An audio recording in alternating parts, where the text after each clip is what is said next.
Cochlear იმპლანტაციის პროგრამა არის ძალიან ემოციური პროგრამა, იმიტომ რომ ბავშვს საერთოდ არის მის და შემდეგ ვიზიტების დროს, მეცადინეობის დროს გადის, ვთქვათ, 1 თვე, 2 თვე, 3 თვე იწყებს პირველად გაგონებას, შემდეგ ხმის გაცემა. ეს არის ძალიან ემოციური, არა მარტო ჩვენი, თვითონ ბავშვის და ოჯახის. სანამ ჩვენ დავიწყებდით მარნეულში კოხლიარული იმპლანტაციის პროგრამას, მიდიოდნენ ოჯახები, ბაქოში გადადიოდნენ, რომ იქ მიიღოთ ეს მომსახურება თავიანთ ენაზე.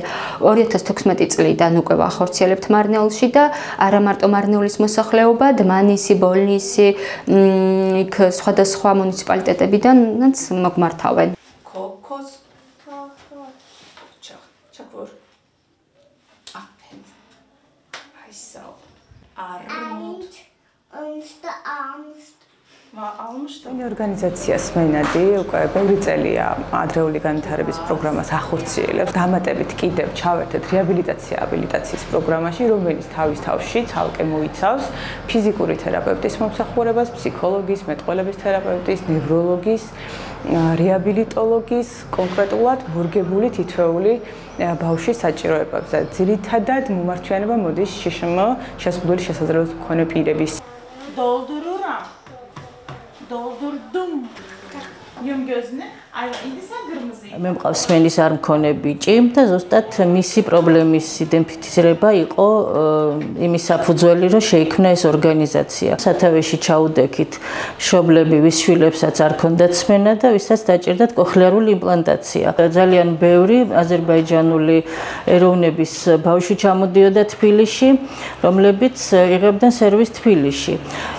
ძალიან რთული იყო ეს ყველაფერი, მე რო ხედავდი მშობლებს, რამდენად რთული იყო გზა კვირაში ორჯერ ჩამოსულიყვნენ თბილისში, მარნეულიდან თბილისში და მეორე პრობლემა ის იყო, რომ თერაპიებს ღებულობდნენ ქართულ ენაზე, რადგან არავინ არ იყო აზერბაიჯანულ ენაზე მოსაუბრე თერაპევტი და ეს ძალიან დიდი პრობლემა იყო, რადგან ბავშვმა მეტყველება უნდა დაიწყოს იმ ენაზე, რომელიც არის მისი მშობლიური და მის ოჯახში რომელი ენაც არის.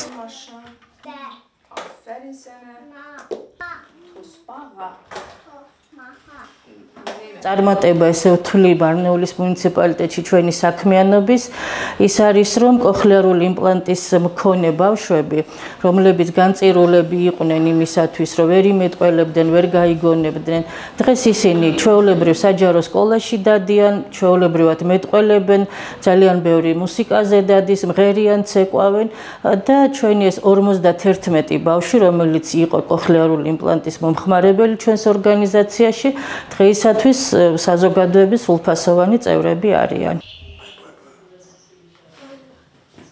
ამ ყველაფერს პროგრამას აფინანსებს სახელმწიფო. დაფინანსებული არის სასმენი აპარატების გაცემა, მორგება, რეგულირება ნებისმიერი ასაკის როგორც ბავშვებში, ასევე ზრდასრულ ადამიანებში და მოხუცებში. ამ ეტაპზე ყავს 7 თერაპევტი, რომელიც გადამზადებულია, მათ აქვს სერტიფიცირებული თერაპევტები არიან, აზერბაიჯანულ ენაზე ატარებენ თერაპიებს. აქვს ბევრი გამოწვევა, იმედი მაქვს, რომ სამომავლოდ გამოჩნდება ორგანიზაციები, რომლებიც ამ ბავშვებს დაეხმარებიან, თუმდაც ინვენტარის შეძენა გვჭირდება, რესურსები არ გვაქვს.